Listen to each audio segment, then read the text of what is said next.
Tito Rodríguez. It was my first exposure as a Puerto Rican from the barrio to the so-called American element. And you had blacks, Puerto Ricans, and Italians, because the Italians were all over the place. We called them Mambo Nicks. People, you know, like instead of beatniks or something, they were the Mambo Nicks. They followed the mambo.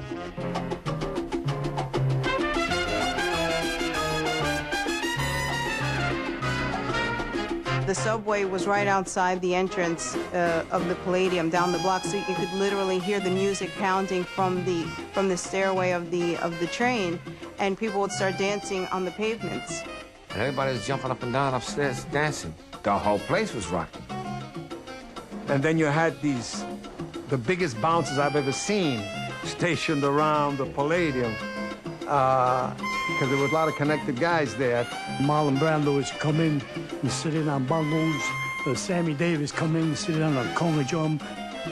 You'd walk in that place and there'd be like a purple, green, orange haze coming out of it. There was so much marijuana in there. And the bands were smoking there. It was the sound of our lives.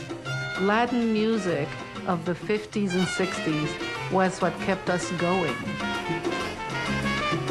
The music that was written in those years for those bands is the greatest music ever engineered that will ever be written in our genre. That will never happen again.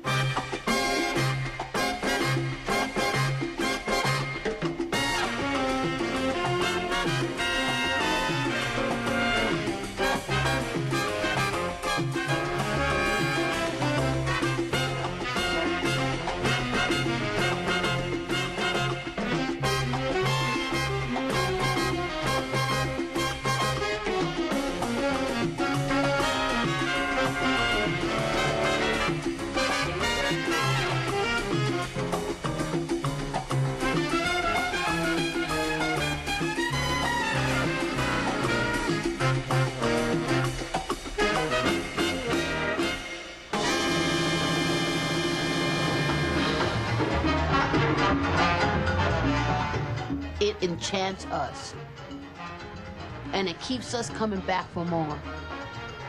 And something about that music that makes you want to get up and party and dance, because it is a spiritual sense of freedom.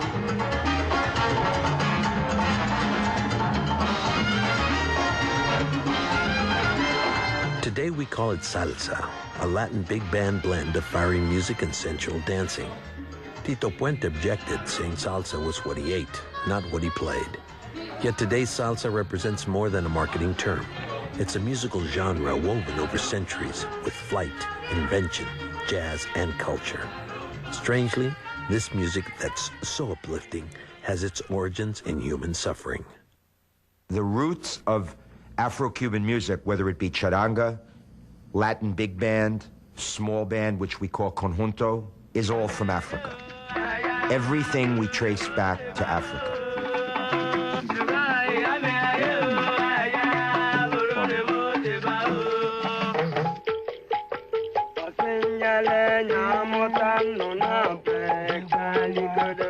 This richness of music that is centuries old has traveled within the African diaspora to the New World, meaning the Great Antilles, Cuba, Puerto Rico, and Haiti and Santo Domingo.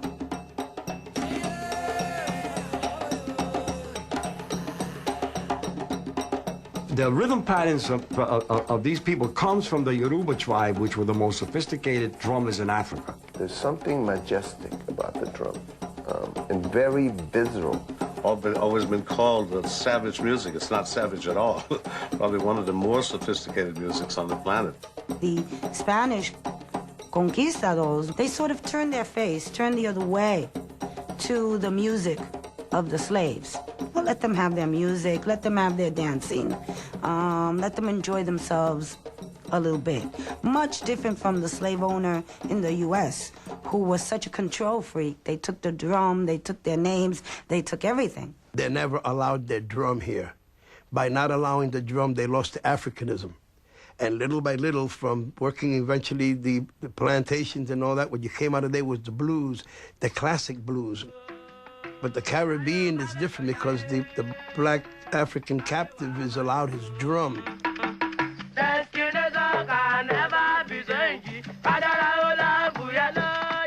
The drum is part of the language. So I think because of the drum, blacks in Cuba, in Puerto Rico, in Haiti, and Santo Domingo were able to retain some of the language and some of the customs. If you didn't have a drum, you wouldn't have music. The drum, which is what imitates the pulse of life, is the essence of our music.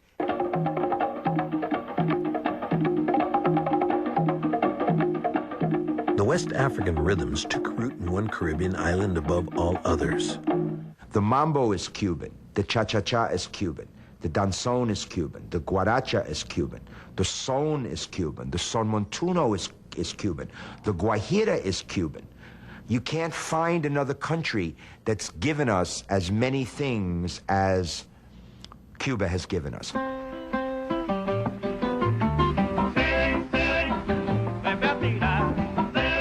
The bedrock of African-Cuban music was transformed by Arsenio Rodríguez, a master of the Cuban mandolin known as the tres. Arsenio took the Cuban folk tradition called el son and created an original, bigger sound. Arsenio Rodríguez, here's a man born in the Congo who was kicked in the head by a mule when he was 8 years old and blinded.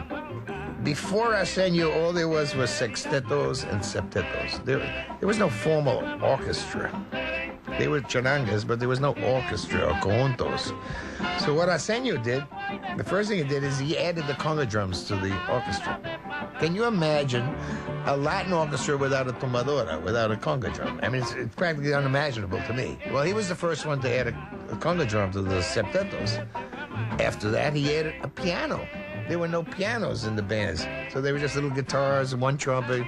Then he added 2 trumpets, then 3 trumpets, and then written arrangements for the trumpets. Arsenio's new sound established an intimacy between the musicians and the dancers, a dynamic that inspired the mambo. He was the first one to use the word mambo. Mambo was a section of the song that the dancers would escalate their movement and get more excited. In 1930, while the Depression was raging, Americans were looking for a diversion. Little did they know what was headed their way. As far as the music getting here to the United States, the first band that comes here to really expose Cuban music on a mass level is the Don Azpiazu Havana Casino Orchestra. They come to New York City in 1930.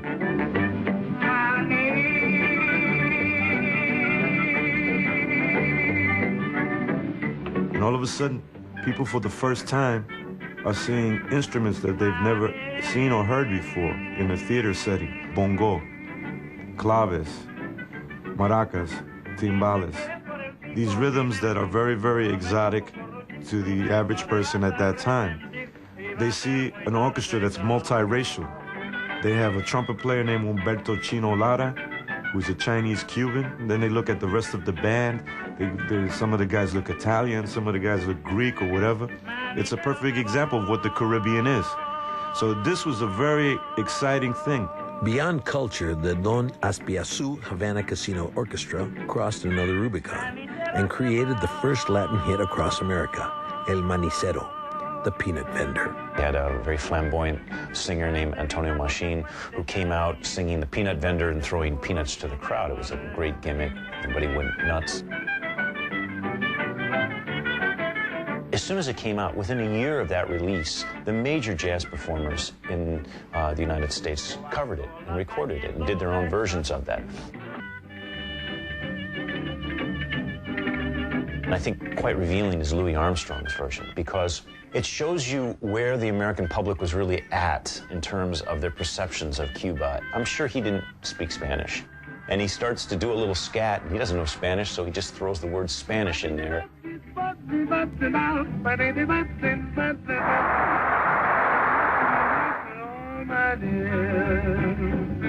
And it really shows you that he himself probably viewed this as more of a novelty and not as something that was necessarily going to be here to stay. Yet, as they say in Hollywood, the peanut vendor had legs. Let's dance. Oh, do you think if you ask me while we're dancing, you'll have better luck? Let's try.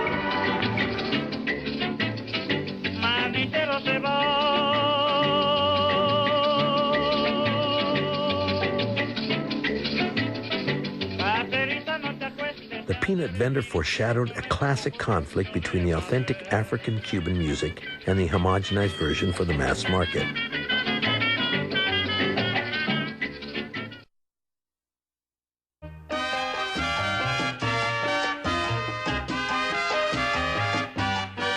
After the peanut vendor struck gold in the U.S., many Americans ventured to the source of the music, Cuba.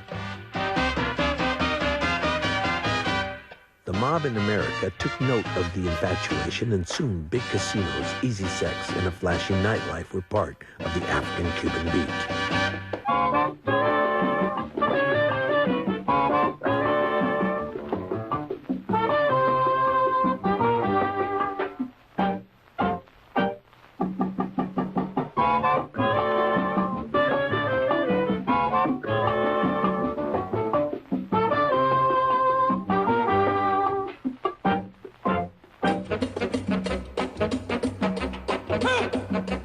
The biggest star at the casino hotels was Benny Moré, nicknamed the Barbarian of Rhythm.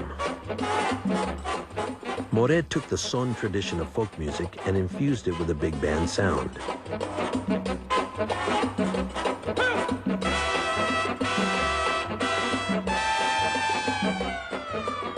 A child of poverty who worked in the sugarcane fields, Moré was a self-taught performer who never forgot his roots. In 1945, Moré moved to Mexico and performed and recorded with Damaso Pérez Prado, whose hit Cherry Pink and Apple Blossom White sold millions worldwide and proclaimed him the king of mambo. I play for you your favorite number, Cherry Pink, the trumpet solo, Jaime Calderón.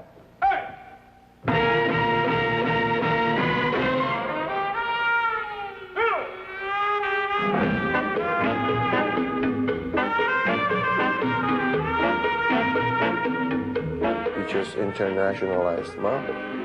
Mexico also, let's not forget, they had a film industry. It was very important in those days before television. And all of a sudden you saw somebody who was sort of directing and singing, you know, and he was Pérez Prado, the Mambo King, and that was it. And that's what you saw, and if you saw it, and that must be true, and that's it. You know, never heard about Cachao or the Cuban side of stuff. I remember the first night I saw Pérez Prado. It was like seeing Star Wars for the first time.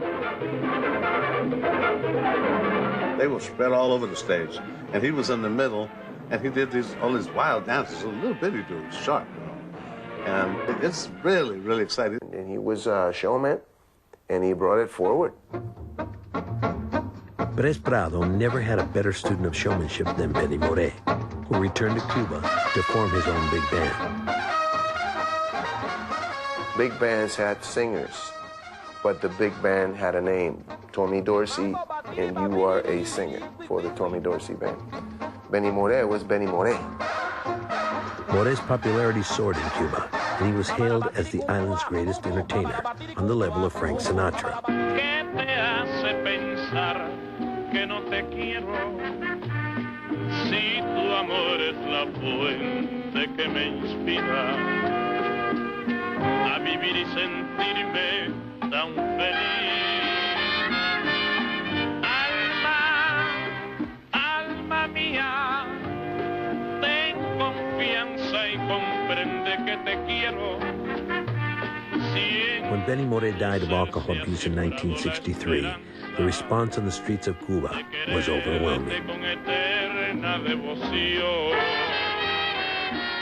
Like Benny Moré, another musician had developed his chops in the hotel bands. He was a clarinetist, a musical prodigy who, in 1920, graduated from the Havana Conservatory at age 9.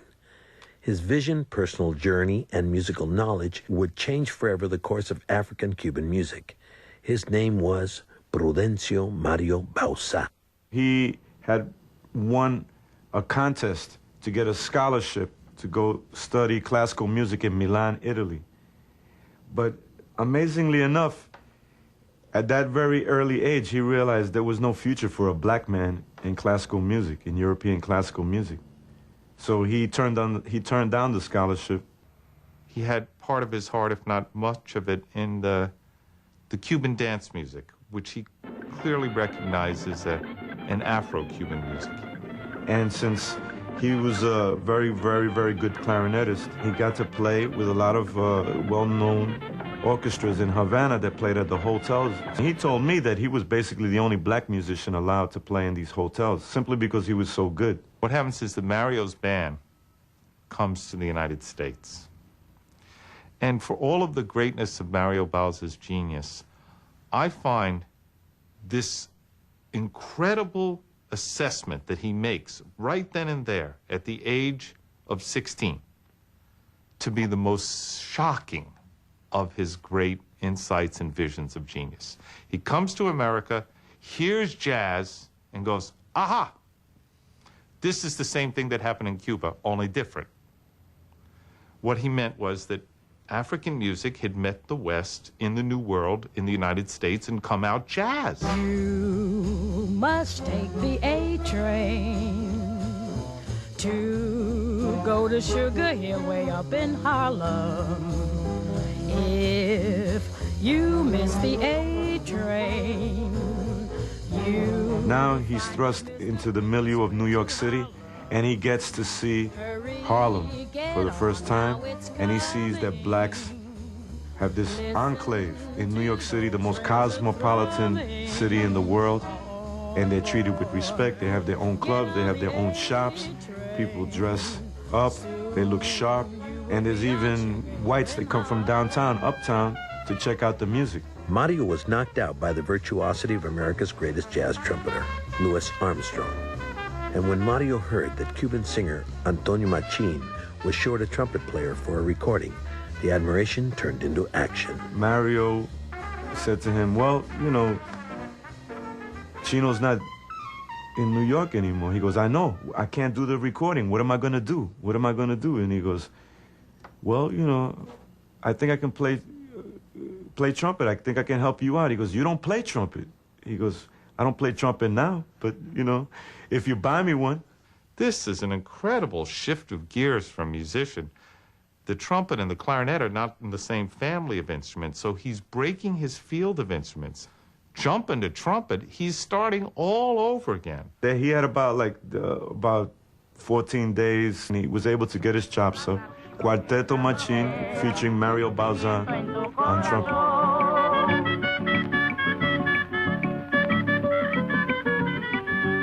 Though new to the trumpet, it didn't take long for Mario's raw talent to be recognized. In 1932, he auditioned for drummer Chick Webb's big band, recognized among aficionados as the hottest band in New York. Mario said, Chick Webb told him, listen, man, you got what I need, and I got what you need. He goes, what do you mean? He goes, well, you know, you play very well, beautiful sound, beautiful intonation, but you don't phrase the music like a black musician does. I gotta teach you how to phrase and speak like a black musician does on the horn. And that's what I can give you. And what you can give me is your beautiful tone, your beautiful lead sound, and not only will you be the lead trumpet player, but you will be the musical director of this band. And here's Mario Bauza, now having really taken swing lessons from Chick Webb, swinging his band. On Chick Webb's signature song, Stompin' at the Savoy, Mario inspired the original arrangement, played lead trumpet, plus took a clarinet solo.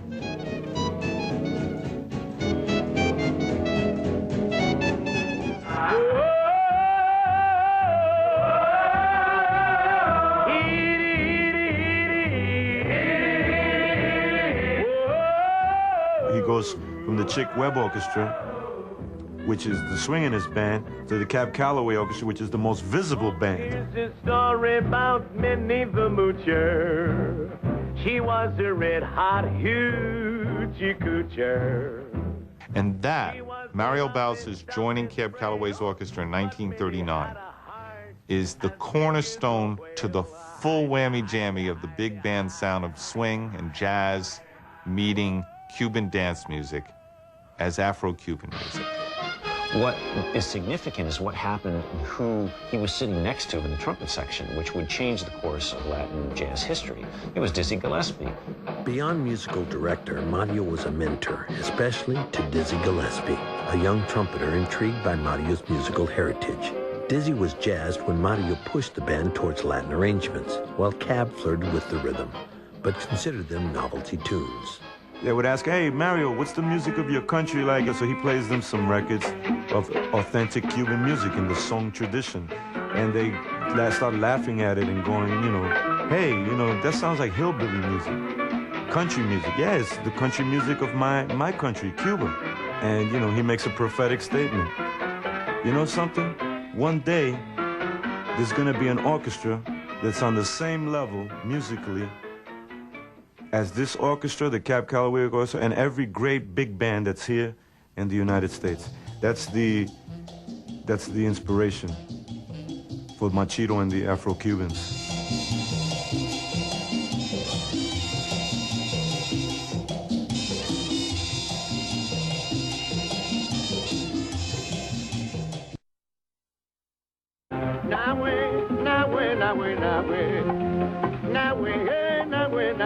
In 1940, Mario Bauzá joined forces with his brother-in-law, singer Francisco Grillo, also known as Machito. Together they created a band that fused the American jazz experience with their native love of African-Cuban rhythms. The orchestra is named Machito and the Afro-Cubans. Not even African-Americans had used the term Afro-anything. Anything African was frowned upon, even by African Americans. It was looked down upon as something tribal, as something savage, something from another country that was not them.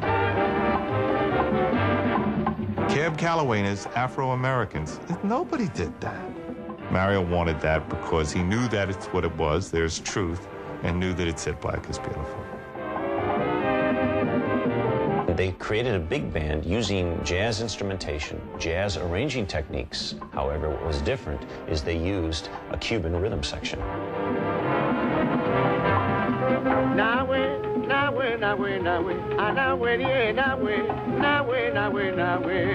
They're the first orchestra to use the triumvirate of the congas, the bongo, and the timbales.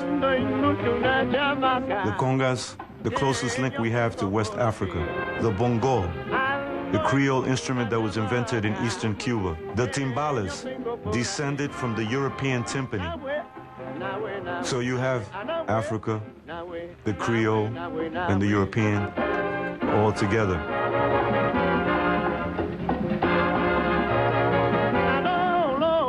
They're playing a new music, not playing a known music, that is combining remarkable components of both jazz and Latino music, combined to make it a new music, and playing at optimum all the leading elements of each idiom. Playing the new music, playing the Afro-Cuban music, and playing pure jazz music, all three well. This is quite a set of cards to be playing. Ace here, ace here, ace here. Mario told me that he invited Cab Calloway's band to come see the band. These were the guys that had put down Cuban music, saying it was corny, hillbilly-ish, primitive.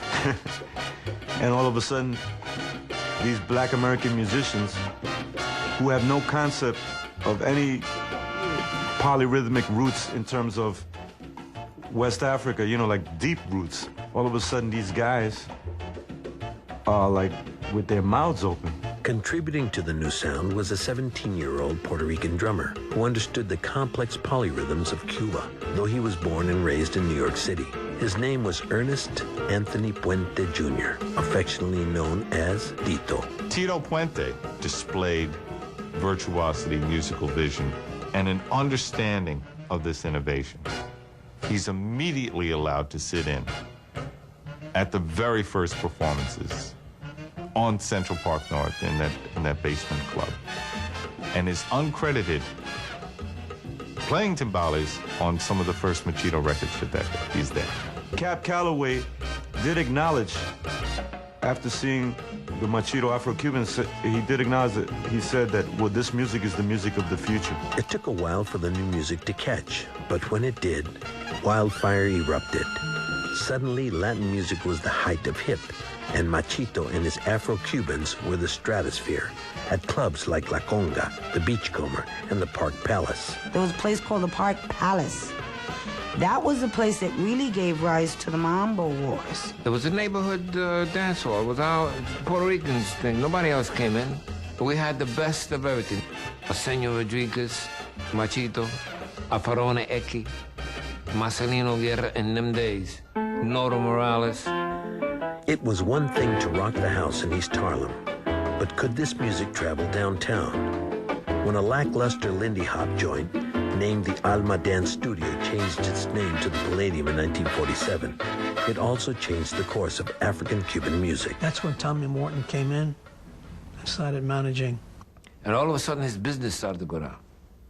The Latin music was very popular, and everybody was running to the Latin. And him and the rest of his partners got together, and they said, we got to get a band in here and make some of that money.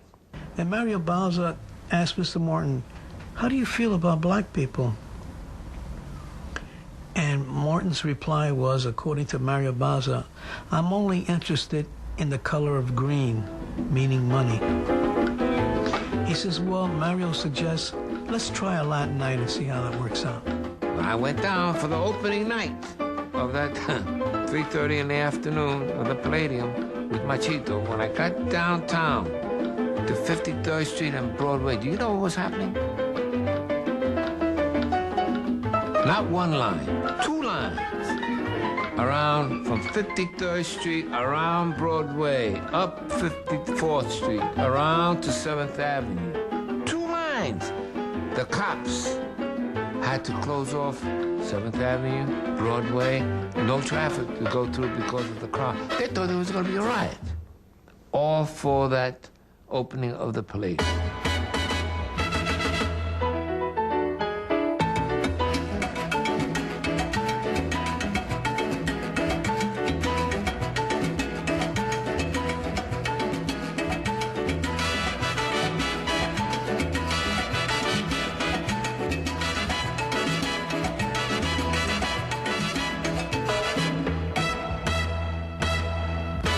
Walking up the flight of steps just built a certain anxiety in you that, oh, I gotta get there, I can't miss what's going on. And if the band was on, you sort of danced up the stairs.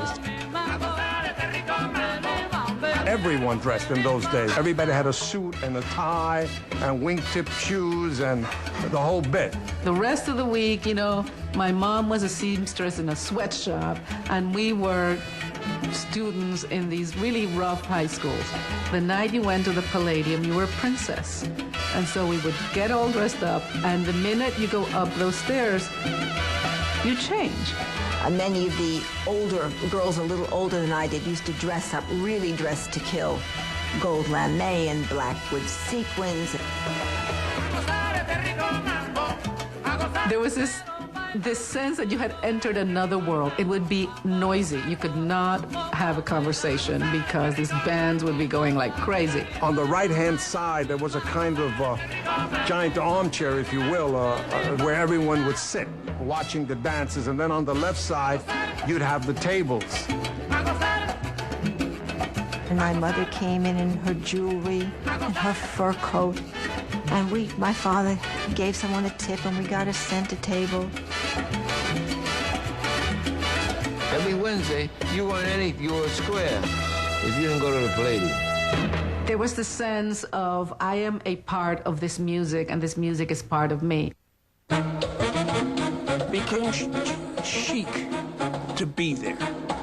Wednesday nights, you'd go and you'd see Sammy Davis Jr., and you'd see Marlon Brando, and you'd see so-and-so from Hollywood, you know, and they'd want to be seen there.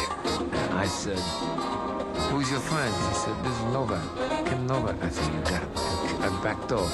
And sure enough. But she liked to dance.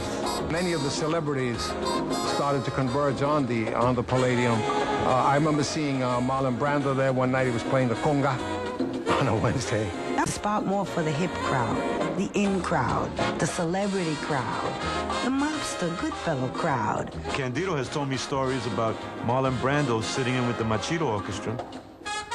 And he even told me that you know, he has tapes of Marlon Brando playing quinto, the solo drum in rumba. And he says, hey, you gotta hear him play. He sounds really, really good. I mean, it's not no fake thing. He's really, you know, playing in the style authentically. Ava Gardner come in and she loved to dance, okay?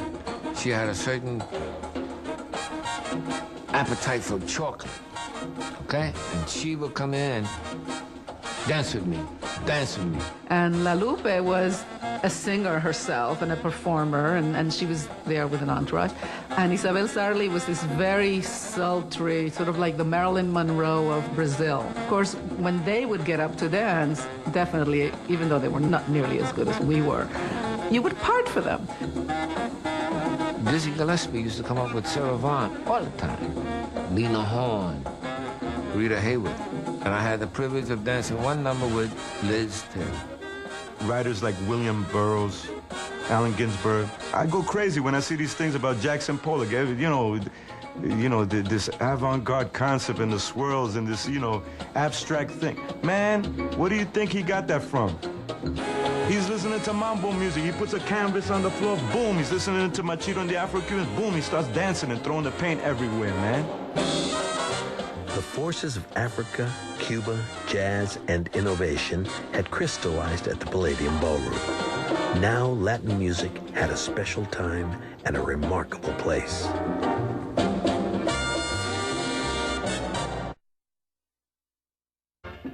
Machito and his Afro-Cubans concocted the original blend, but now the lid was off at the Palladium.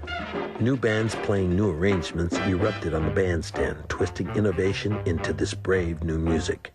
Everything was at its height, except the paycheck. It was not music that was commonly heard. It was not played on mainstream general radio. It wasn't a commercial place, really. It was a place where we tried to play the most authentic music. The majority of them had jobs during the day, in the garment centers, or pushing a cart, or even a busboy, okay? But at night, they played their music. And the reason why they had that second job during the day was because they weren't in the position to make big money yet, as far as musicians were concerned. And they were eager to show their music. They were like a member of your family, even though you only saw them on the stage. The fact that they made it into something really, really colorful and special and unusual. And I know that we knew that something different was happening in Latin music, in the same way that I think African Americans of the time knew that something different was happening because of Motown. When the Machito Orchestra started playing at the Palladium, a lot of times they wouldn't be able to play because they had commitments in either the Catskills or for other gigs. And so Mario Bauza encouraged Tito, well, form a little group so that maybe you could sub for us, especially on Sunday afternoon matinees at the Palladium. So the original Piccadilly Boys were formed, which was a small group that featured 2 or 3 trumpets, okay? And Tito started writing, obviously, arrangements for this small pickup group. With competition breeding excellence, a rivalry developed among the headlining house bands. Machitos, Tito Puentes, and Tito Rodríguez's, whom the Palladium Mambo Nicks called the Big Three. There were the 3 bands that sustain a level of quality, a level of intensity, and showmanship that had no parallel. They were the 3. They were all authentic. Let me start out that way. But Machito played Latin funk.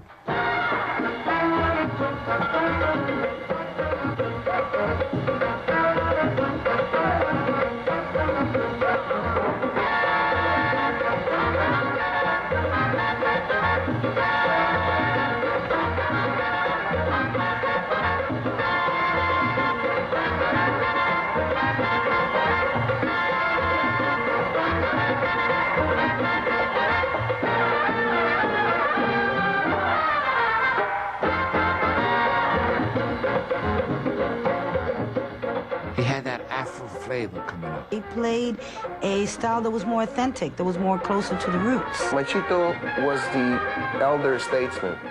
And I think of the three, Machito, we would have to say Machito was the band that was the most respected band as a whole.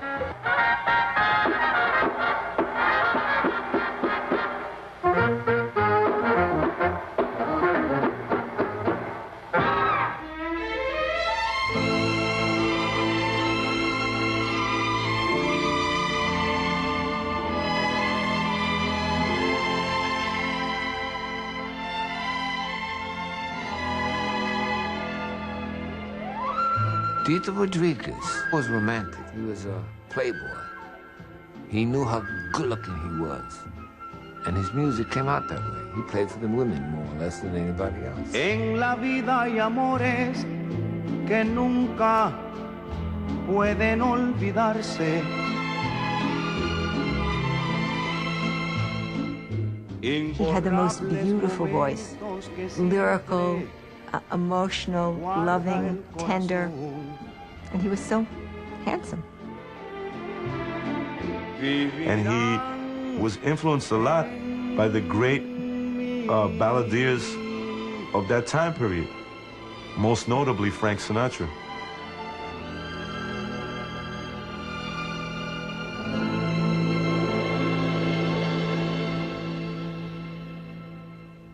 Now you got Tito Puente.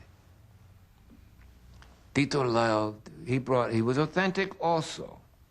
And he could be romantic also, but he loved jazz. He'd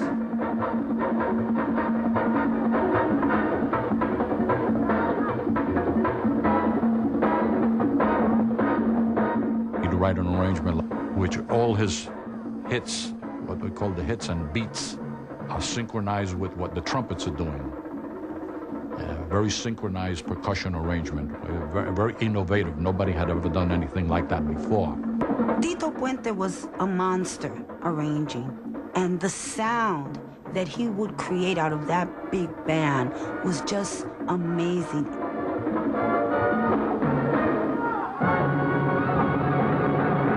There really was this sense of there being a competition among the bands to gain the hearts of the dancers. I was playing with Machito, and Machito would start there at the Palladium, and we'd play the first set, and then Tito Puente's band would come in, and they'd come in really hot. And I said, how come these guys played the first tune they played, you know, be so exciting and up so much? And then I'd speak to the Tito Puente's musicians. Well, we just rehearsed 2 hours in front in the Ed Sullivan Theater across the street from the Palladium. Tito Rodríguez and Tito Puente were like the young Turks coming into the turf, and there was a rivalry between the two of them, which I think in those days, those rivalries created great music because they always wanted to top each other, and they were always competing for billing and positioning. But in order to justify that, they had to really play. Tito would come out and see the guy who was putting the letters up on the billboards, and he'd say, my name has to come first. Then Tito Rodríguez would come out and make him stop and say, no, my name has to come first. Then Tito would come out again. No, my name has to... and on and on and on. They were being offered a lot of money at times if one would take second billing, and reach the point where a promoter would say, we won't say anything, we'll just say the two Titos. And they refused. I had asked Tito Rodríguez, I wanted to tape him. So he said, okay, you can come to the 34th Street, I think it was the Alpine Hotel. And I forgot to go. And I went to tape Puente instead. Big mistake. He heard about it, and from that day on, he never let me record again. It got to the point where Tito Rodríguez, who many people don't realize, or the Mambo Kings realized from that time period, that Tito Rodríguez was an excellent percussionist himself, an excellent timbalero himself. It got to the point where Tito Rodríguez started studying the vibes also, because he wanted to play vibes like Tito Puente. Puente was very aggressive and you know, in your face kind of guy, and Tito was a singer. He was a bit, I think, more refined in his approach, a bolero, more romantic and whatnot, but also could be like in El Moldo de la Loca, he could just go at you to go for the throat. Tito Rodríguez was always immaculately dressed, impeccable style, fully manicured, not a hair out of place. Tito Puente would have stains on his tie, his shirt would be out of his pants, he had more of that rumpled look to him, and he didn't care about that. He cared about music. But the man had personalities that were two characters, and very disciplined. I think Tito Rodríguez perhaps was even more disciplined than Tito Puente. Tito Puente and Mario Bauza and the people that were the founders that had to invent this music. These are not samples, man. They had to make this up. And they just gave everything out of themselves whenever they performed. So people, just went wherever they were playing. The Big Three competition elevated the music and energized the crowd. Pure showmanship reigned on stage and on the dance floor. Suddenly, the Palladium became as famous for its incredible dancers as its new world sound.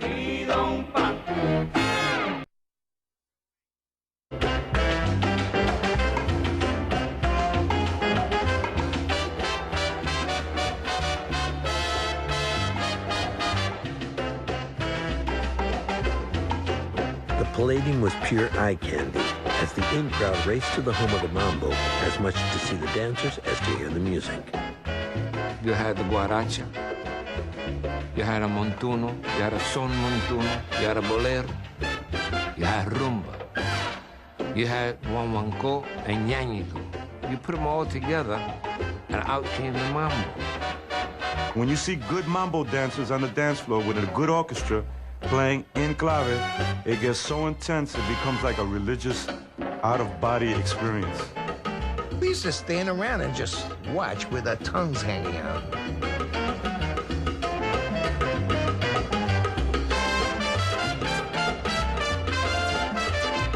These men were total strangers to me, and yet I could get on the dance floor with them, and they could get me to do things I couldn't do on my own in front of all these people, because we were both connected to this rhythm and what the rhythm meant. Could you go out on a date with a girl and after 5 minutes have your arms around her and hold her close to you and put your cheek against hers? No way, she'd slap your face. But ask her to dance, you're right there.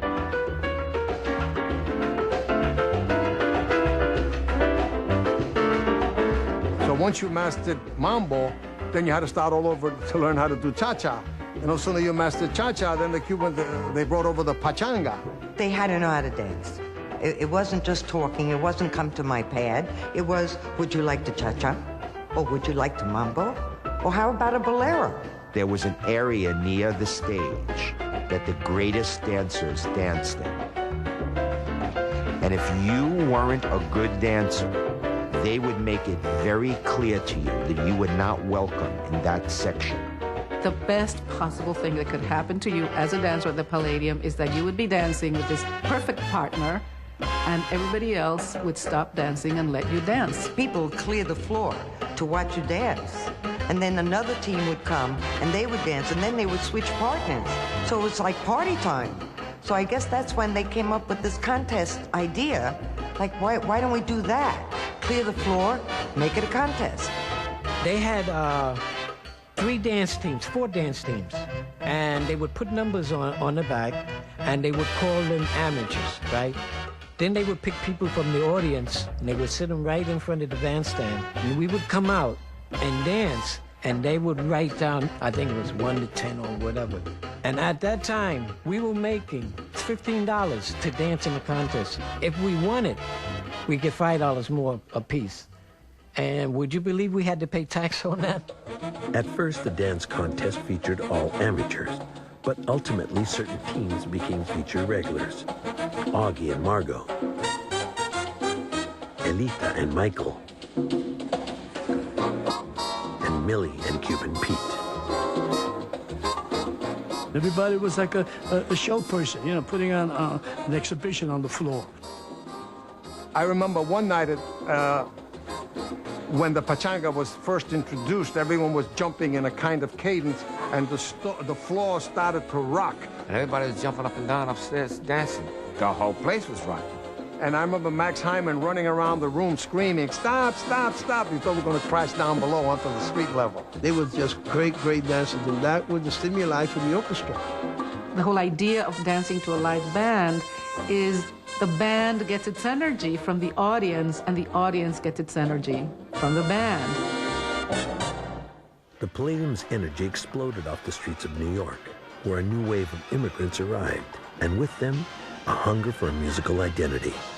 More than any other nationality, Puerto Ricans grabbed the torch of African-Cuban music.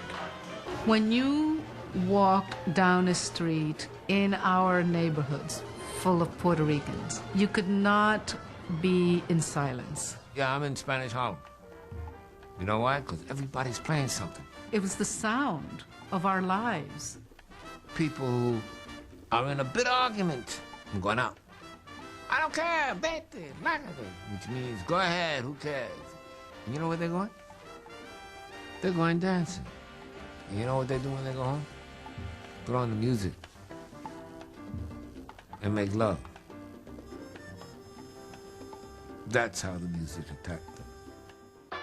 America in the 50s may have been the land of the free, but it was still the land of discrimination.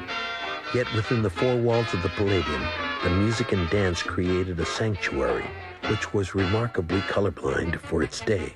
The Palladium was one of the first ballrooms, really, that was on Broadway for the Latin people, actually. Palladium was a place where they could afford to go. They could take a subway, get off in the corner, and go right to the Palladium. Slowly, the Italians came in. Super, they were all right. Why not? The Jewish guys started coming in. Super, they were all right. And we all mingled. It was vegetable soup. It was my first exposure as a Puerto Rican from the barrio to the so-called American element, because, you know, we were kind of stratified at that time. But once in the Palladium, there was a kind of democracy there, a kind of equality, if you will. And you had blacks, Puerto Ricans, Anglo. They didn't care if you were black or white, only if you could dance, and dance good.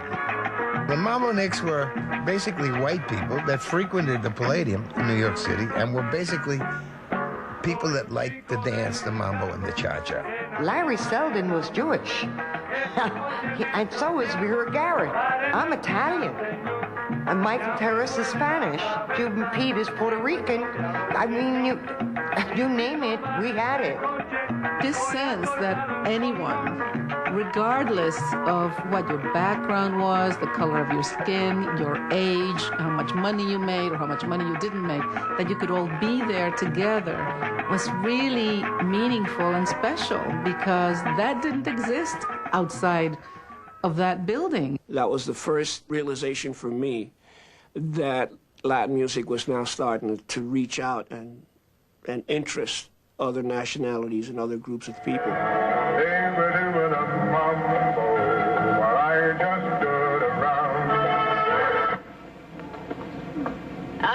Even the records say, what the heck is the mambo? And we know from your letters that you would like to learn the mambo if it didn't take too long and you could do it at home. So here's your teacher, Arthur Murray. Although mambo, or the concept of using that word mambo to promote the music was a big thing, it started becoming a parody of itself to a certain extent when you get American pop stars trying to sing these novelty tunes, like Perry Como, Rosemary Clooney, and others doing these parodies of what the real deal is.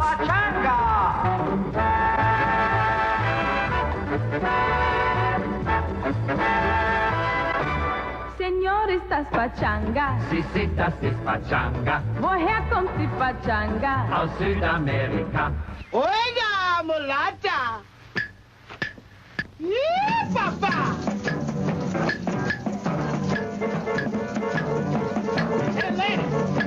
Hey, lady, you may think I'm Spanish, but I ain't.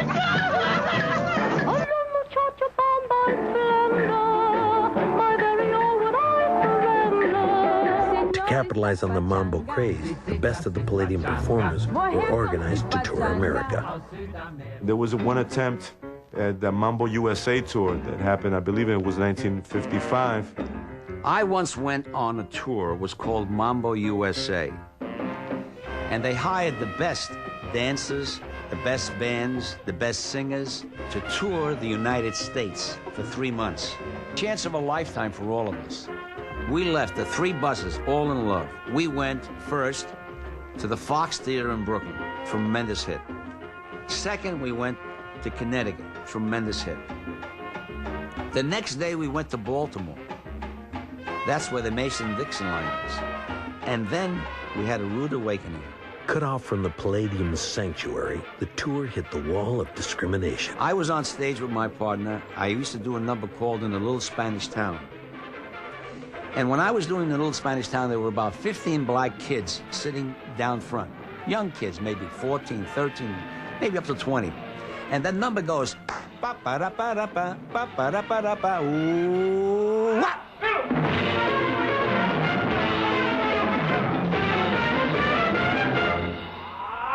That was a Paris Prado number. Well, those kids picked up on it, and whenever it came to that climax of the crescendo, they would all chime in, ooh-wah! In the middle of that rehearsal, Machito was playing the number, rehearsing the number. 2 cops come up to me and they say, "Hey, boy, you get those niggas out of here." America could accept Hollywood's version, but not the real face of Mambo's diversity. It was very unsuccessful. Mambo was supposed to be the biggest thing, and here they are traveling down south and in the Midwest and everything, and they're playing to empty chairs. The 3-month tour, which we had hoped we could finish, didn't last more than a month. It was just too tearful, too hurtful. It killed most of us. Closer to home, the Palladium traveled well to the Catskills, where the Jews from New York vacationed in the summer and turned their mountain resorts into a mambo fest. The baddest mambo dancers that I have ever seen have been Italians and Jews. The Latin people, they have this stuff in their heart. They're born with this, with these rhythms. But the Jews had to learn that stuff. We paid thousands of dollars for dance lessons. You know, we had to eat a lot of gefilte fish and lox to dance like that. You could go up to the mountains on any given summer weekend and hear Eddie Palmieri at the Pines Hotel, Tito Puente at Grossinger's, La Playa Sextet at the Nevele, smaller bands at dotting the rest of the Catskills. These hotels had dance instructors that would go from hotel to hotel and teach their clientele the cha-cha, the mambo, the tango, the samba, the Lindy Hop, whatever they wanted to learn. But there was lots of Latin music. It was very infectious. I spent my summers in the Catskill Mountains for years and years and years and years and years. And my parents would take me to the Concord, and we would spend as much as 10 weeks there. And Machito was the house Latin band at the Concord. And I learned to do the cha-cha and the rumba and the mambo and the bolero and the merengue and all those wonderful dances. Let me tell you about life in the Catskills as a single man. I was a dance teacher there. I was a dancer. On Sunday, all the men would migrate or run to New York. And here were all these beautiful Jewish women, married women, who used to come up with their families for the summer to these hotels. They would take dance lessons from the dance teams, and they would have little 17 or 18-year-old daughters. The husband used to go back to New York on Sunday night, and then he used to say to me, "I want you to keep an eye on my wife for me," you know. Now, I was the one that was going out with his wife. I was also doing the daughter in the afternoon, and then I would give him conga lessons on the weekend for $50 a pop. So, and it was like, went on like that for years. They would say, "Mike, here's $50. I want you to dance with my wife every night." And I danced with her all night, till the wee hours of the morning. It was a circle that kept going around. Nobody knew what was going on, except the musicians and the dance instructors. It started to fade.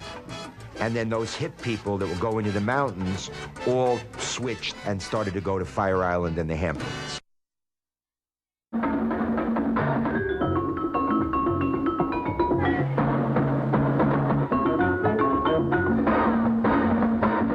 Tito Puente was the most exciting instrumental musician that I've ever seen on a stage, just by the very nature of what he played.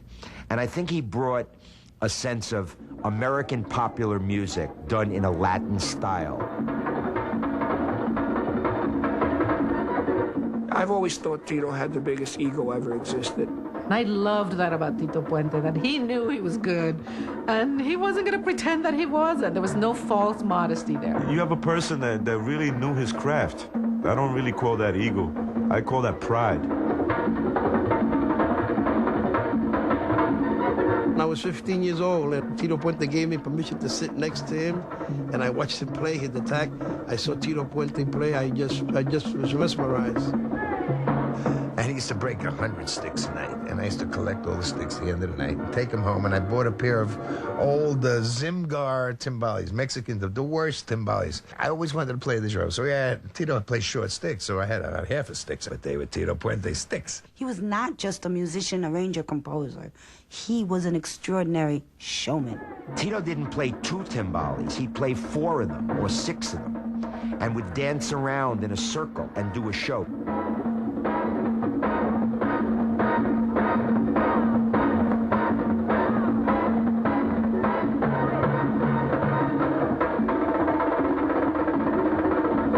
He took the timbales and brought them to the front of the orchestra.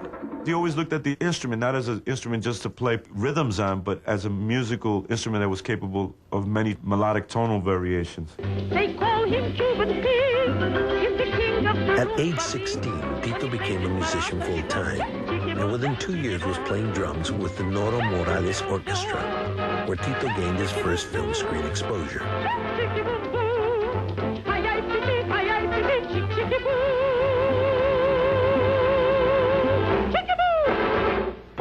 At age 19, Tito was at a crossroads, first with Machito and his Afro-Cubans, then with the U.S. Navy during World War II, when he was stationed aboard the USS Santee. There, Tito saw combat, learned arranging from his fellow musicians, and was the ship's bugler.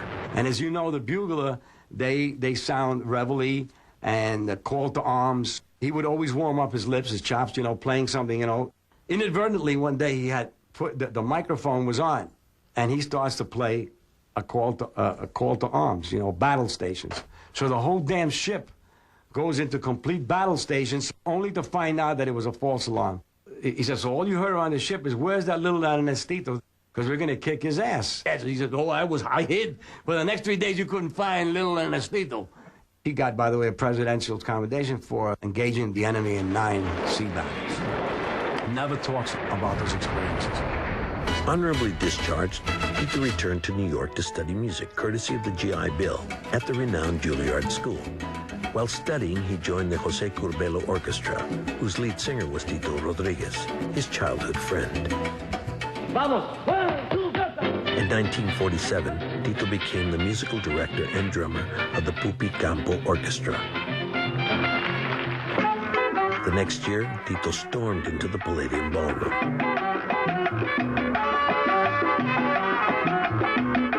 They were doing a gig, and the piano player showed up late. And Tito, being the kind of guy he was, one monkey don't stop no show. And he sat down at the piano, and he even did these solos that were incredible, and, he played. Well, the vibes were his next instrument, and I heard him play it many times. He played it at Birdland, even.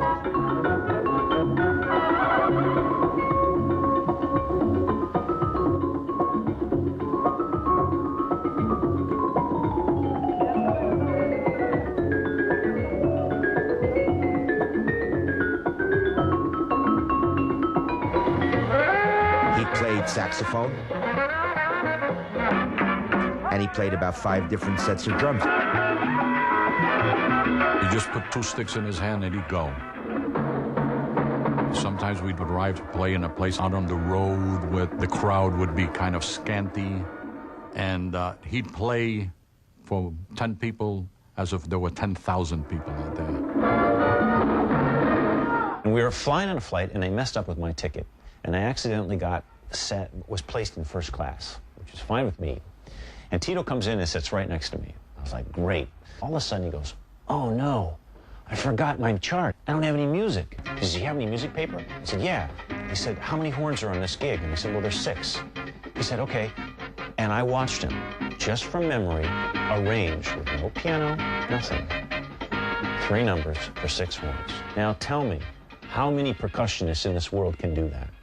And as he went on in years, it still was impressive every time I saw him. When he was starting to reach his full stride and making good money, here he was playing the timbales, singing every song, and dancing. You sit down with Tito, he'd tell you that Xavier Cugat was one of his favorite bands. A guy so hip, you would say, wow, Xavier Cugat, why would he, you know, he was a dancer. And he loved to dance to that music. He started out as a dancer. He used to do dance routines with his younger sister, 4, 5, 6, 7 years old. So, at a very early age, Tito learned the importance of dance. And he never forgot that as a band leader. He really made you feel like he was playing that music for you. Tito changed my life because I got to see him when I was 12 years old. He came to perform in a street concert. My heart was pounding. Everybody else's heart was pounding. He's just slaying everybody, man. He's the man. His performance was in your face, aggressive, fast. Take no prisoners.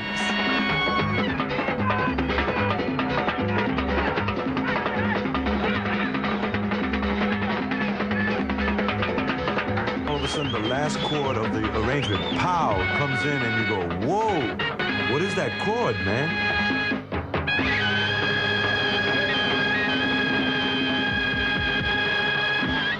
Well, it's Tito.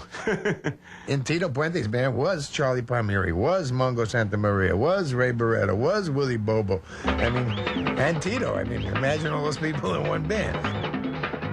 Even though the instrument, the timbales, is a Cuban-born instrument, it's what we call un instrumento criollo, was born on the island of Cuba. The greatest player, the greatest protagonist of that instrument has been a New York-born Puerto Rican, Tito Puente. And he was very proud of being Puerto Riqueño, even though he made his living playing Afro-Cuban-based music. He was a role model second to none in the Puerto Rican community of the barrio because he was the first person to transcend the limits of that community. And Tito at 75 was 15 years old. You know, the same verb we used to destroy New York together, man. Kind of remind me of James Cagney. He had that same kind of persona, you know, larger than life thing. I think that carried him to the day he died. The Palladium sound, tight, percussive, complex, and delivered with pure showmanship, today circles the planet. And no one ignited that world beat with more energy and understanding than Tito Puente. Today, his musical legacy resonates larger than ever. Witness Los Adolescentes Orchestra.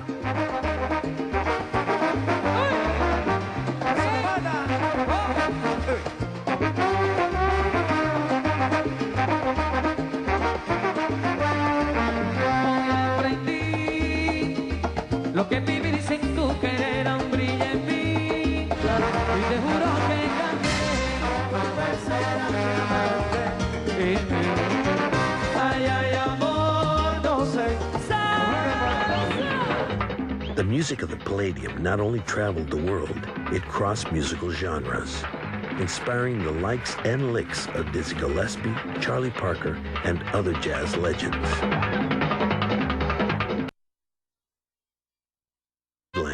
The home of the new progressive jazz called bebop. Developed first by trumpeter Dizzy Gillespie and his second in command, alto saxophonist Charlie Parker.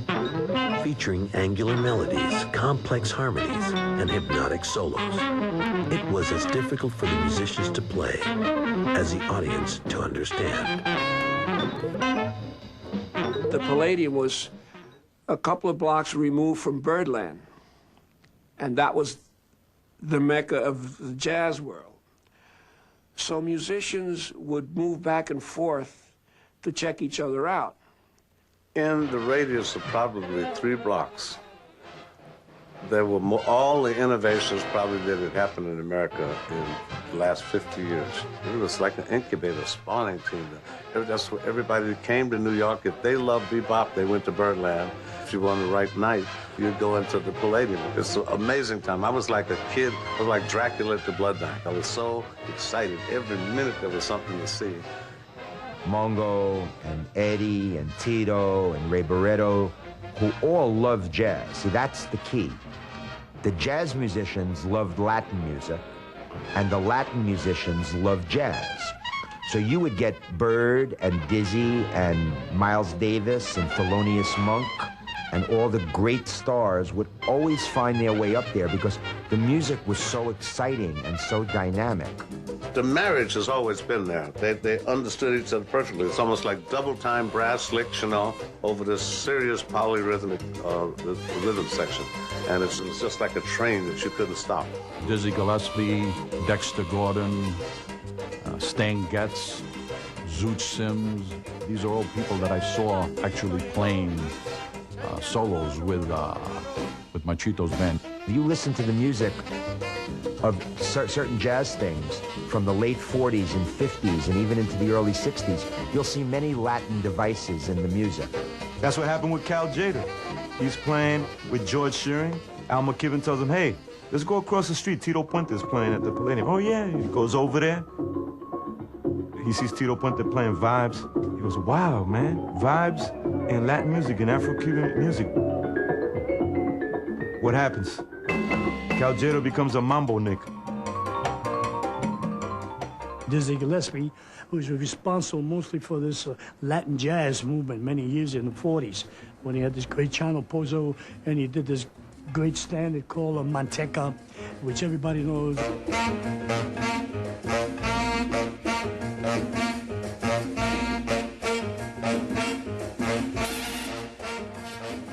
And he did all kinds of jazz things that always had that Latin rhythmic pattern involved.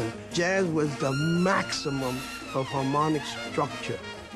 That's what was being fed to the conscientious Latin player. For example, how that influenced Rene Hernandez, who was the arranger of the Machito Orchestra when he comes from Cuba, when he hears Stan Kenton, when he hears Dizzy Gillespie, when he hears Count Basie's band. Wow, you know, and then he incorporates that naturally because of the jazz harmonic structures to the Machito Orchestra. That's why the orchestra and its recordings were just unmatchable and, you know, and the greatest orchestra we've ever had. Renowned for his complex arrangements, Mario discovered a talent who took arranging for the Machito band to the highest level, Chico O'Farrill, considered by many the greatest arranger in the history of African-Cuban music. Mario and Machito had another secret weapon, Machito's sister, Graciela, the grande dame of balladeers.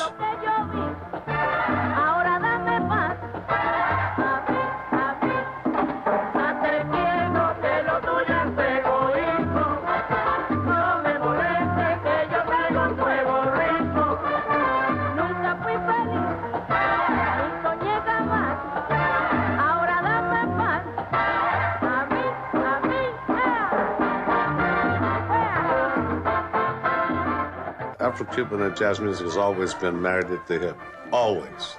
They couldn't help it because it's about the same thing. They love very hip harmonies, very hip rhythmical values, and complex rhythmic values. The old songs that came out of Cuba, the standards, the Vacilons and the Monkeys Wapacha, the beginnings of Cha-Cha-Cha, stuff like that, were very simple, had very simple lyrical content and musical content too. Basically, there were 2 or 4 chords, and the lyrics were mostly a bailar, a gozar, I want to dance, I want to have a good time, come out with me tonight, dance with me.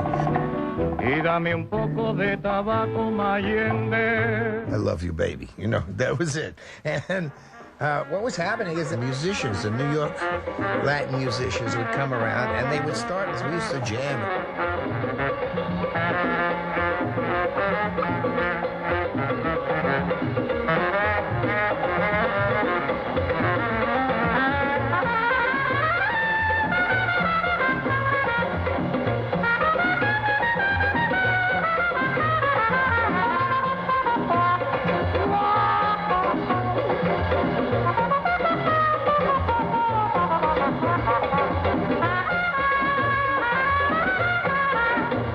of playing straight triads or 6 chords. We were now going to ninths and augmented 13th chords and 11th chords and substitute chordal systems to expand the harmonies and to be able to play more creative improvisations, more creative music, kind of mixture of jazz and Latin music together.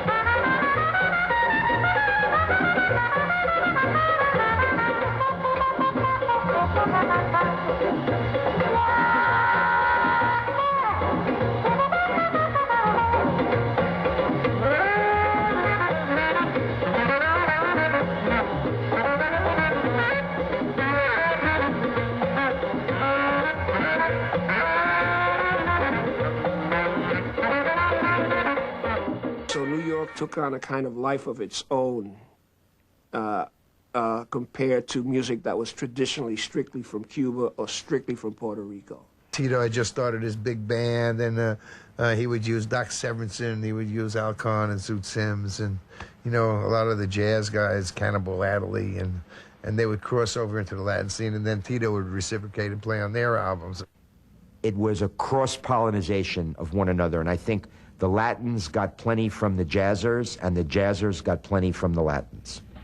No jazzer got more than Dizzy Gillespie, who went to his mentor Mario Bauzá looking for the African-Cuban sound for his own band. The story goes that Dizzy was talking to Mario saying, you know, Cuban rhythms, man, it's so, you know, it's so deep. There's so many different variations. And the rhythm that we use in jazz is pretty limited. You know, it's just swing. A couple of variations of that, 2-beat and 4-beat feels, but that's it. How could we make the rhythm in jazz more interesting? Mario said, man, you just use Latin rhythms. And he said, I know this conga player in Cuba who is a consummate performer, and you've got to meet him. He's a friend of mine. His name's Chano Pozo.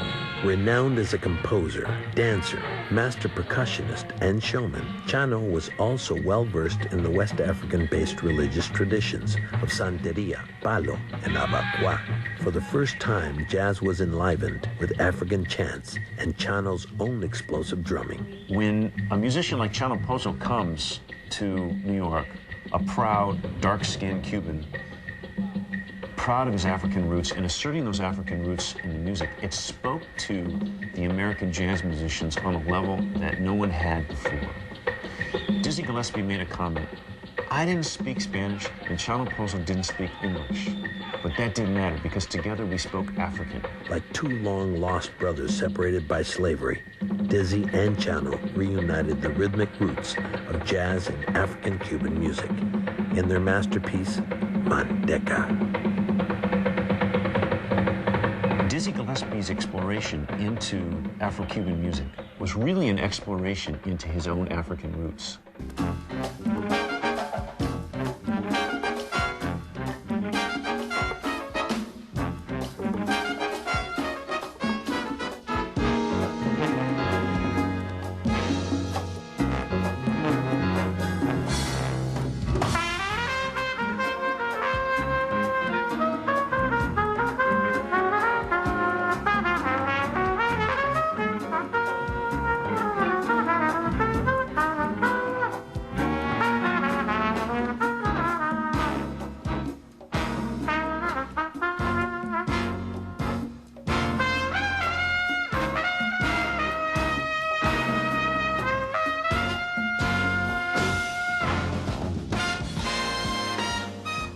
The Palladium musicians were also exploring, hoping to cross over to the respect and riches of mainstream America. This is a combination of flamenco and Afro-Cuban. And we featured, well, a bunch of foreigners. You know, they don't speak English so good, you know. The foreigners that Javier Cugat spoke so highly of were the leading Latin musicians of the day. Cugat was an organizer, an administrator, a talent who understood the situation, did what he needed to do to fit in, and gave us a lot of great music and opportunities for a lot of great musicians. Also passing through his ranks were vocalist Machito, Miguelito Valdez, and Desi Arnaz, who were all attracted to Cugat's crossover success. No one was more primed than Valdez. Born in Cuba in 1910, Miguelito was childhood friends with Arsenio Rodríguez and Chano Pozo, and as a teenager, sung chorus in a band with Machito. At age 23, he left for Panama and became a heartthrob, then returned to Cuba to thunderous acclaim, recording the hit Babalu in 1939, which became his signature.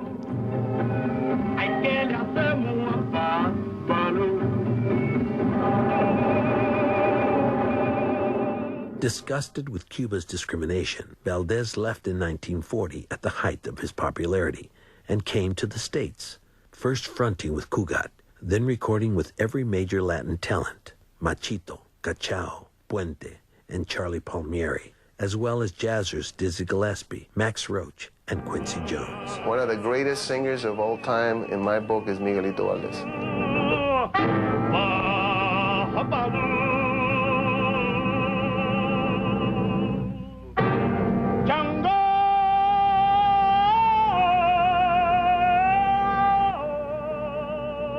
Miguelito's voice.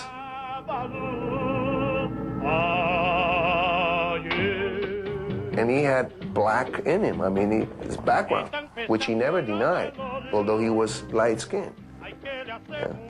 And Desi Arnaz, God bless him, excellent producer, great mind and everything. But as a musician, after Miguelito left Cugat, it wasn't the same band. One of the greatest voices I've ever heard, bar none. Tremendous voice, Miguelito Valdez. And he also was a composer. Though successful, Valdez was never a sensation. That distinction belonged to Desi Arnaz, who appropriated Valdez's hit song and style and became the king of crossover. While Arnaz soared, the talent at the Palladium struggled. You were at the mercy of the recording company. When I signed my contract with Mr. Morris Levy, and I was signing my contract with Symphony Sid on my left, Jack Cook on my right, there was a woven tapestry on top of his chair, and it said, "Oh Lord, bring me a bastard with talent." And that's how you sign your contract. It's not in the days of like today where you've got agents and managers and lawyers and business managers to insulate the artist, you know, from that. In the old days, it was just the artist. They didn't have anybody. In many cases, the agent and the promoter or the agent and the record label owner were in cahoots with one another. Many people don't realize that are aficionados of this music that Tito Puente, Tito Rodríguez, and Machito were almost known to a certain extent as local artists. All the noise now because of the Latinos who are like crossing over, you know. In those days, you didn't have to cross anywhere. You just met. Tito Puente used to have conversations with me telling me about, yeah, when I was at RCA, the biggest record company in the world, they always treated me like I was some local artist. So you can imagine what that does to a person who has this incredible musicianship and this consummate band. Every time they ask me, well, Tito or Mr. Puente, what do you think about crossover? Huh? I say, crossover? Man, I'm on my way back. What are you kidding? So it was only natural for Tito to be frustrated and to try to get on the next level. He, oddly enough, he did get on the next level when in 1969, 70, Carlos Santana records Oye Como Va. Way after Oye Como Va came out, and he said, I played a month one night in Boise. And a man yelled out, Tito, play some Santana music. So Tito looked out over his drums like this, and he went, I only play Puente music. He went home one day, and he opened up his mailbox, and in his mailbox was a royalty check for Oye Como Va. And he opened it up and he threw it in the bank. He called up the same guy from Boise. He says, from now on, all I play is Santana music. Above the fray, Machito and his Afro-Cubans took their music beyond America's judgment to Europe and the Far East. Inspired by Desi Arnaz's success, Tito Rodríguez created a song and dance routine and opened the review in Vegas. It was disappointing that he wanted to do the soft shoe and the thing with the top hat he put on two guns. And he would sing, "My name is Hopalong Tito," bang, bang. And they threw us out of Vegas immediately. We did a month in Vegas, and then he changed his mind. He never did it again. And then he comes back and then puts an incredible orchestra in the years 1963 when he brings in Cachao. Ray Santos was in it, Mario Rivera, and Victor Paz playing the lead trumpet. There was nothing to talk about. Incredible, incredible orchestra. Performing at the Palladium was still a rite of passage, one worth fighting for. When I went against the Palladium to get into the Palladium, they wouldn't let me in. I rented a place called the Riviera Terrace, and in front right there on Wednesdays, "It's over here, folks, not over there." And you saw up there Machito and Charlie Palmieri, my brother, and it's not there, it's over here. And little by little, I started to take people away from the Palladium, and the old man used to be very nervous. Mr. Simon, "What's the matter? That kid's crazy. He's crazy." You know, and then Jose Cubelo, who was the agent, was the band leader turned agent, he had Tito Puente, told him, "Well, then you better book him, because he's very hot." You know, the accent, "He very hot, and you better book him." Okay. And then once they booked me and I got in, and then the war started. Eddie's contribution, besides his enormous body of work, is that he invented the trombone sound, where most of the small bands always used trumpets. Eddie invented a style that was a rhythm section, a singer, a flute lead, and 2 trombones, Jose Rodríguez and Barry Rogers. And to this day, lovers of Latin music from the 60s that heard that band view it as one of the most, if not the most, exciting of all the orchestras. We clobbered every band that we played in there with. Everyone got clobbered by La Perfecta. You couldn't stop that band. Cuba, 1962. The beginning of the embargo and the end of the source of inspiration for African-Cuban music. Up until 1960, the Cuban bands were coming to the Palladium, so I used to get to see Orchestra Aragon, and get to see Benny Moré, get to see Arsenio. After the revolution in 1959, since the source of the music and the inspiration of the music was cut off, you still had the musicians in New York that grew up listening to Afro-Cuban based music, were influenced by it and performing it, so they kept the torch of the music alive. They were really Afro-Cuban musicians, happened to be Puerto Rican or happened to be American living in New York. So they started pushing it more Americanized. The music of the Palladium had gone global. But at Broadway and 53rd Street, the home of the Mambo, it was the end of the line. I knew of the raid forthcoming. It was one of the worst kept secrets in Manhattan at that time. There was a district attorney, an assistant district attorney in Manhattan. His name was Dick Q. And he had a secretary who went to the Palladium. And she went to the ladies' room. And I don't know what she smelled in there, or somebody sitting on the seat there, or what it was. But she didn't like the odor. 3 different people offered her drugs, mostly marijuana. But there were other things if you wanted it too. Heroin was the drug of trade, smoking heroin. The cocaine scene really didn't start till much later, although there was a little bit. Of course, I never indulged, but I watched a lot. See, we said we didn't like the drug, we just liked the ritual. The guy, in effect, spearheading this raid was a very intimate friend of mine by the name of Sonny Grazzo. So it was Sonny Grazzo and Eddie Egan, the very famous detectives from the French Connection case, who closed down my place, in effect. I've never forgiven him for it. And it was an exciting evening. Going in, I remember there's a very funny account where Sonny tells me Eddie Egan was dressed in sailor's uniform because he used to like to wear disguises.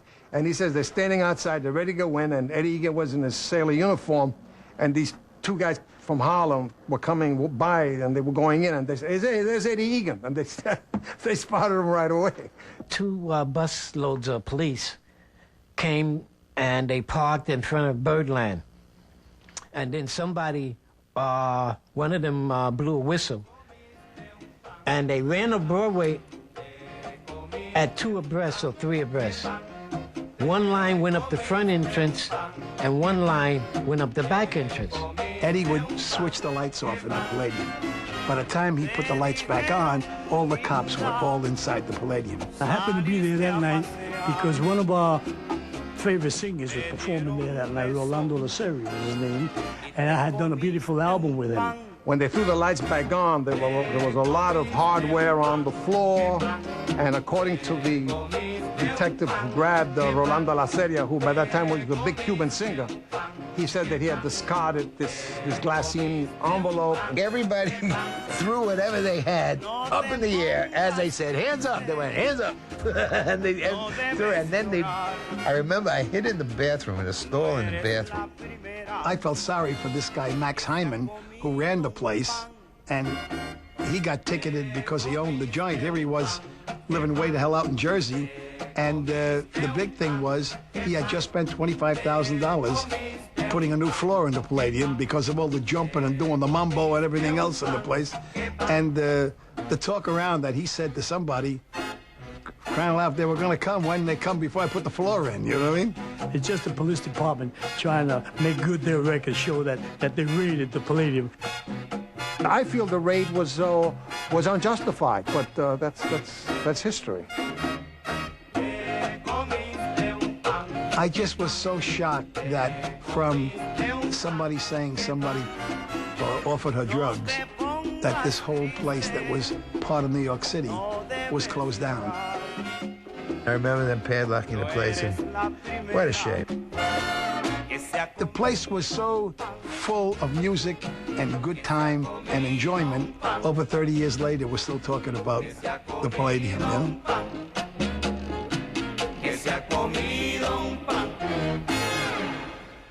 We play nothing but Mambo music. We have a terrific show at 11 o'clock, which is the greatest show in the country. None like The Latin music revolution, begun by Mario Bauzá and Machito, ignited by Tito Puente and Tito Rodríguez, and inspired by the thousands who entered the Palladium doors, lives on. Today, the legacy of the Palladium can be heard, appropriately, at Birdland.